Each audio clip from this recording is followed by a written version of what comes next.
ओम शांति। अष्टावक्र गीता कल से आगे। सूत्र 15वां। जो जाना जाता है उसे ज्ञान कहते हैं, जिसे जाना जाता है वह ज्ञेय कहलाता है तथा जो जानने वाला है वह ज्ञाता कहलाता है। इसी प्रकार कर्ता, कर्म, क्रिया, भोक्ता, भोग्य और भोग आदि की त्रिपुटी है। इन तीनों में से कोई एक रहता है तो उसके अन्य दो का होना आवश्यक है। उदाहरण के लिए, यदि भोक्ता है और भोग्य पदार्थ नहीं है तो वह भोग किसका करेगा? फिर वह भोक्ता भी नहीं रहा।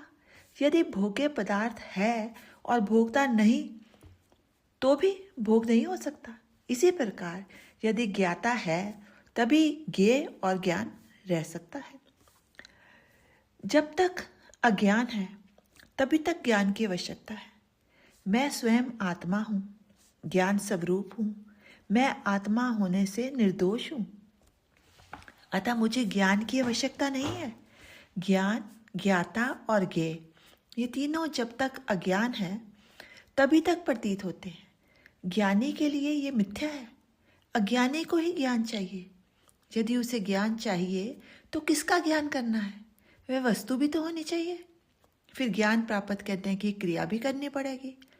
आत्मा चूंकि स्वयं ज्ञान है, वह दुनिया के सभी ज्ञानों का ज्ञान है, अतः वह स्वयं किसका ज्ञान करे? अतः उसके लिए ये तीनों यथार्थ नहीं है। ये अज्ञान होने से ही भासते हैं, अन्यथा नहीं।